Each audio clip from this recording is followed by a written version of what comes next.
Hi friends, कैसे हैं आप लोग। मैं Mantosh Kumar, founder of alpha GS classes. तो आज का जो मुद्दा है बहुत इम्पोर्टेंट है, इंडियन पॉलिटी के हिसाब से भी और जो है लाइफ के लिए भी। तो आज बोर्ड पे नहीं जाते हैं, सीधे यही बात करते हैं। मुद्दा है कि बिहार से मजदूरों का पलायन है, या बिहार से जो बेरोजगारी है बिहार में, या बिहार की गरीबी के लिए जिम्मेवार कौन है। ठीक है। आज़ादी के लगभग 80 साल के बाद भी बिहार की गरीबी या बिहार में जो मजदूरों का पलायन है उसका जिम्मेवार कौन है। कहीं ना कहीं कोई ना कोई तो जिम्मेवार होगा कि बिहार में गरीबी है। बिहार से मजदूरों का पलायन सबसे ज़्यादा है। अगर मैन पावर सबसे ज़्यादा सस्ता कहाँ मिलेगा तो बिहार में मिलेगा। बिहारी मजदूर सबसे सस्ता मजदूर हो जाएगा। तो इसके जिम्मेवार कौन है, बहुत इम्पोर्टेंट है। पीपीएससी के मेन के क्वेश्चन से के इम्पोर्टेंट है, और नॉर्मल लाइफ भी अभी देखें तो भी जो है बहुत इम्पोर्टेंट है, अति महत्वपूर्ण है। तो जो है 2025 में वर्तमान में चुनाव आने वाला है। 2025 में चुनाव होगा। चुनाव के बाद जो नई सरकार की गठन होगा, चाहे अभी जो निवर्तमान सरकार है उसी की सरकार बने, या जो है कि सरकार में बदलाव हो, नया मुख्यमंत्री मिले। लेकिन मुद्दा ये नहीं है कि नया मुख्यमंत्री मिलेगा, चुनाव होगा या यही मुख्यमंत्री रहेंगे। मुद्दा ये है कि आज़ादी के लगभग 80 साल के बाद, आज़ादी के लगभग 80 साल के बाद भी बिहार के मजदूरों का पलायन बढ़ता ही गया। देश के किसी भी हिस्से में अगर जाएं, देश के किसी भी हिस्से में आप देखें, चाहे वह लेह लद्दाख हो, जम्मू कश्मीर हो, पंजाब हो, हरियाणा हो, महाराष्ट्र हो, राजस्थान हो, आंध्र प्रदेश हो, तमिलनाडु हो, कन्याकुमारी हो, या किसी देश के अन्य कोने में, देश के किसी भी कोने में आप चले जाएं, बिहारी मजदूर आपको जरूर मिलेगा। और इनके साथ जो है भाषा के आधार पर भी विभेद किया जाता है, लेकिन इन लोग जो है अपना विरोध नहीं कर पाते, क्योंकि लेबर क्लास होते हैं, पॉवर्टी लाइन से नीचे होते हैं। इनके पास अपने जीवन यापन करने का जो साधन है या जीवन यापन जो करते हैं उन्हीं में ये दबे रहते हैं, सुबह 5 से शाम के 9 बजे तक। तो लड़ने के लिए इनके पास कोई साधन नहीं होता है, या लड़ने के लिए इनके पास टाइम नहीं है। ठीक है। तो इनका जो जिम्मेवार है बिहार से मजदूर को पलायन, और इनके साथ जो है इनको जो फंडामेंटल राइट्स है इनका हनन होता है, तो इसका जिम्मेवार कौन है। चुनाव आ रहा है, चुनाव हो गया, लेकिन जो रिप्रेजेंट कर रहा है, जो बिहार के या बिहार को जो रिप्रेजेंट कर रहा है, बिहार के लोगों को जो रिप्रेजेंट कर रहा है, क्या वह बिहार की वास्तविक स्थिति से वाकिफ है या नहीं है। उसे बिहार की वास्तविक स्थिति से वाकिफ नहीं है। वो सिर्फ जो है हवा हवाई वाला जो बात है ना, उससे वाकिफ है। ग्राउंड लेवल की बात करें तो ग्राउंड लेवल में से वो जीरो है। अब जैसे यहाँ का जो डेमोक्रेटिक सिस्टम है वो डेमोक्रेटिक न रह करके राजतंत्र के रूप में हो गया है, मोनार्की हो गया है। अब यहाँ देख लीजिए कि जैसे आप जितना भी रिप्रेजेंट कर रहा है वो ग्राउंड लेवल से बहुत ऊपर है। वो गरीबी के बारे में या जो है वो निर्धनता के बारे में या बेरोजगारी के बारे में उसको उस चीज़ की जानकारी नहीं है या उस चीज़ से बहुत दूर है और वो हमें रिप्रेजेंट कर रहा है। आसमान से टपका हुआ व्यक्ति, उसको आसमान से ही टपके कहेंगे कि एक राजघराना का पुत्र, राजा का पुत्र, और वो मजदूर को रिप्रेजेंट करे तो कितना रिप्रेजेंट करेगा। जैसे मछली बिल्ली को दूध का जो कहते हैं ना, गार्ड नियुक्त कर दो तो दूध सुरक्षित रहेगा। उसी तरह से अगर अमीर व्यक्ति गरीब को रिप्रेजेंट कर रहा है तो कितना करेगा, ये सबको पता है। कोई भी रिप्रेजेंटेटिव जो बिहार विधानसभा से हो या बिहार से लोकसभा में जाता हो, नॉर्मल ये जो साधारण या जो ग्राउंड लेवल से नहीं होता है, वो ऊपर से टपका हुआ होता है। वो अमीर ज़्यादा होता है या अमीर पुत्र होता है, अमीर होता है, राजा होता है, राजकुमार होता है, जिसे ग्राउंड स्थिति के बारे में जानकारी नहीं होती है। चुनाव हो गया, चुनाव के बाद चला गया। अब चुनाव जैसे आ रहा है तो बिहार से जितने भी मजदूर को पलायन है उनको भर भर के ट्रेन में जो है वापस लाया जाएगा। जब चुनाव हो जाएगा फिर वापस भेज दिया जाएगा कि तुम्हारा काम खत्म हो गया, चुनाव जीत गए, तुम्हारा काम खत्म। अब चुनाव जीत गए, काम खत्म हो गया, राजा बन गया। लेकिन जो ग्राउंड लेवल पर है, जो लोगों का बेरोजगारी है, लोगों का जो पलायन है, वो जो है नहीं रुका। इसको रोकेगा कौन? रिप्रेजेंटेटिव ही रोक सकता है, जो सत्ता में हो वही रोक सकता है। लेकिन सत्ता में रोकेगा कौन? क्योंकि उसका तो जेब भरा हुआ है। वो राजा का पुत्र एक बार राजा बन गया, फिर उसका पूरा साल, पूरा जो है 5 साल के लिए वैलिड हो गया, 5 साल तक वो राजा बना रहेगा। और वैसे भी वो राजा ही है, मजदूर उसको कुछ बिगाड़ नहीं सकते।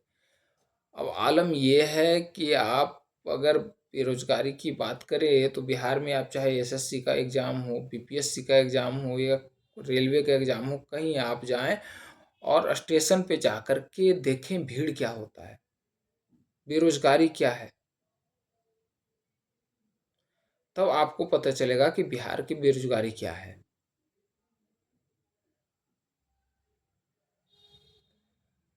आपको पैर रखने का जगह नहीं मिलता है। जो रिजर्वेशन करके जाते हैं उनकी रिजर्वेशन में जगह नहीं मिल पाता है, इतनी भीड़ होती है। मजदूर की बात करें तो जनसेवा जननायक जनसाधारण एक्सप्रेस है। अब उसमें जाकर देख ले, गर्मी है, टेम्परेचर है, अभी गर्मी का मौसम चल रहा है, आप देखिएगा उसमें भी भर के लोग जा रहे हैं।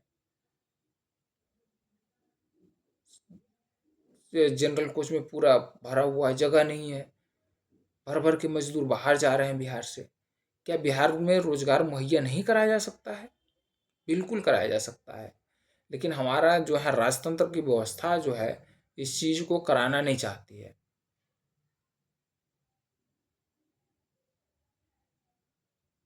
इस चीज़ को कराना नहीं चाहती है क्योंकि वह उस चीज़ को नहीं समझ पाती है या उस चीज़ को समझना नहीं चाहती है कि इसको मुहैया, रोजगार मुहैया कराने से क्या होगा।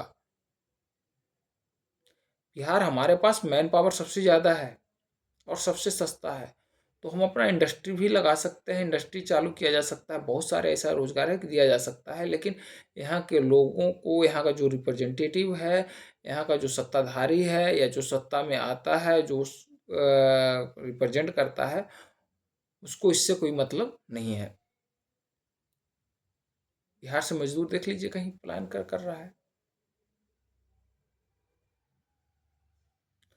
ऐसा नहीं है कि बिहार में टैलेंट नहीं है, बिहार में टैलेंट है, हर चीज़ में टैलेंट है। लेकिन यहाँ टैलेंट को वैल्यू ना दे करके यहाँ सिफारिश की वैल्यू दी जाती है।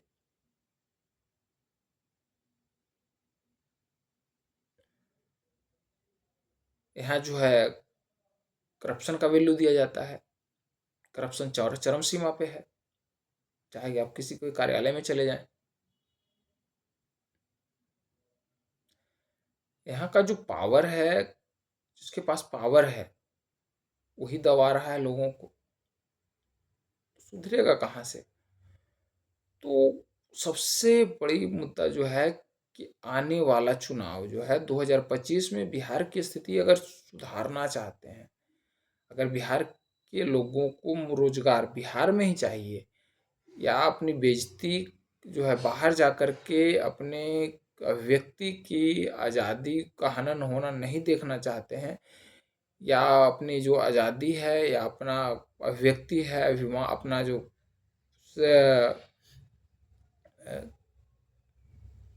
स्वाभिमान है उसका हनन होना नहीं चाहते हैं, तो उस चीज़ को सुधारा जा सकता है। 2025 का चुनाव आ रहा है और इसमें जो है आप उस रिप्रेजेंटेटिव को चुने, उस प्रतिनिधित्व को चुने जो ऊपर से न टपका हो, जो आपके बीच का हो, तभी वह जाकर के चाहे कार्यपालिका में हो, विधायिका में जाकर के आपकी स्थिति को सुधार सकता है, जो आपकी वास्तविक स्थिति को समझता है।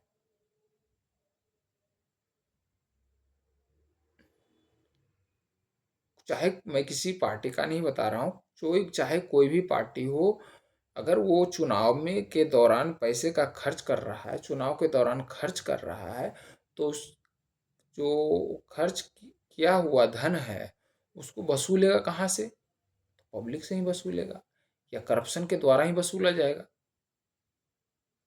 वो तो घर से करेगा नहीं।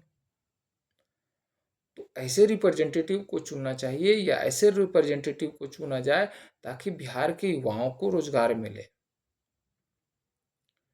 बिहार का जो मजदूर पलायन है वो न्यूनतम हो सके।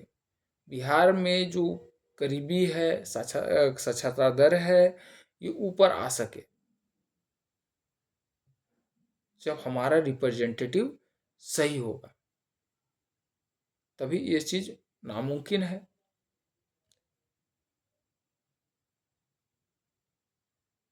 अब हमारा रिप्रेजेंटेटिव ऐसा मिलेगा कहाँ? तो हमारा रिप्रेजेंटेटिव जो है आसपास मिल जाएगा,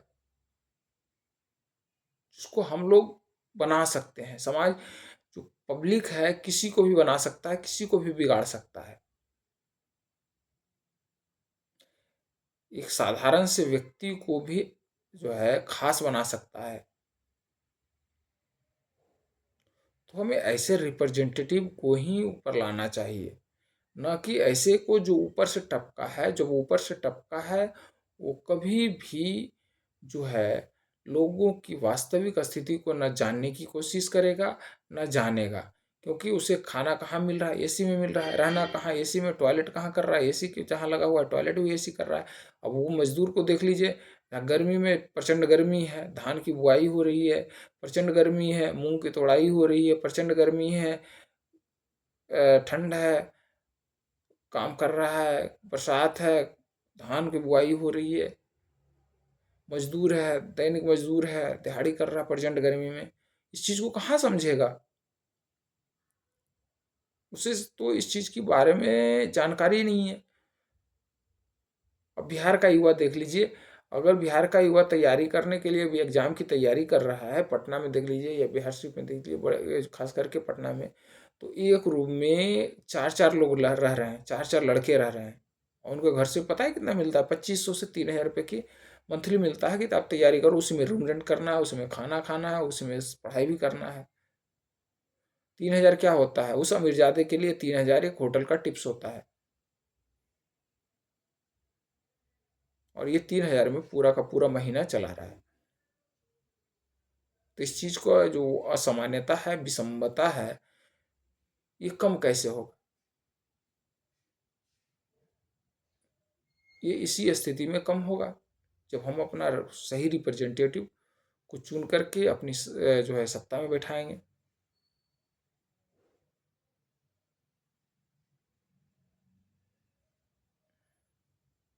तो 2025 के चुनाव में हमारा जो रिप्रेजेंटेटिव होगा, वो ऐसे रिप्रेजेंटेटिव होना चाहिए जो हमारी वास्तविक स्थिति को समझे, हमारे बीच का हो और हमारी स्थिति को जाने, उसे दूर करने की कोशिश करे। कोशिश ही नहीं, दूर करे। ऐसा रिप्रेजेंटेटिव को हमें चुनकर भेजना है, ताकि बिहार से मजदूरों का पलायन ना हो और बिहार के बाहर जो है उनकी अभिव्यक्ति के साथ, आज़ादी के साथ, उनके स्वाभिमान के साथ कोई खिलवाड़ ना हो। कोई भी जो है व्यक्ति अपने घर से बाहर नहीं रहना चाहता है, वह घर में ही रह करके अपने जीवन का यापन करना चाहता है। लेकिन मजबूरी होता है कि देश के किसी भी कोने में जाकर के 1200, 1400, 1600, 2000 किलोमीटर दूर रह के वो अपने जीवन का यापन कर रहा है घर से। जो दिल्ली में मजदूर रहा है, मुंबई में मजदूर रहा है, एक एक रूम में चार चार मजदूर रह रहा है। दो आता है, दो सोता है, तो दो ड्यूटी में जाता है। 12-12 घंटे ड्यूटी, 15-15 घंटे ड्यूटी कर रहा है।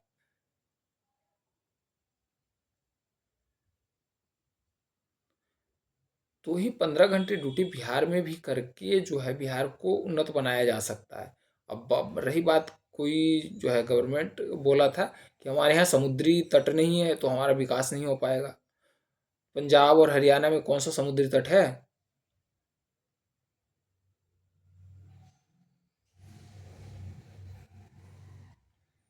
यहाँ भी तो कोई समुद्री तट नहीं है, लेकिन यहाँ जो है विकास तेजी से हो रहा है। यहाँ रोजगार मिल रहा है। कैसे? करप्शन जब कम होगा तो ऑटोमेटिक है कि वहाँ औद्योगिक क्षेत्र बढ़ेंगे। औद्योगिक क्षेत्र बढ़ेंगे तो वहाँ लोगों को रोजगार मिलेगा, रोजगार मिलेगा तो पलायन कम होगा। तो सारा सिस्टम जो है हम पब्लिक पे निर्भर करता है, हम बेरोजगार युवाओं पे निर्भर करता है और उनके माता पिता पे निर्भर करता है, जिन्होंने अपने लाइफ को पूरी कर ली है और वो अपने बच्चों के भविष्य को चाहते हैं कि हमारा भविष्य, हमारे बच्चे का जो भविष्य हो अच्छा हो, उसका स्वाभिमान के साथ कोई खिलवाड़ ना करे और वो बिहार में ही रह करके अपने स्वाभिमान की रक्षा करते हुए अपना जीवन यापन सही ढंग से करे। तो इसका जो सबसे अचूक निदान है वो अपने सही रिप्रेजेंटेटिव को अब सत्ता में ले जाना, और वो रिप्रेजेंटेटिव ही आपका जो है आपके दैनिक जीवन में सुधार ला सकता है, आपके दिनचर्या में सुधार ला सकता है, आपके लाइफ में सुधार ला सकता है। जय हिंद, जय भारत।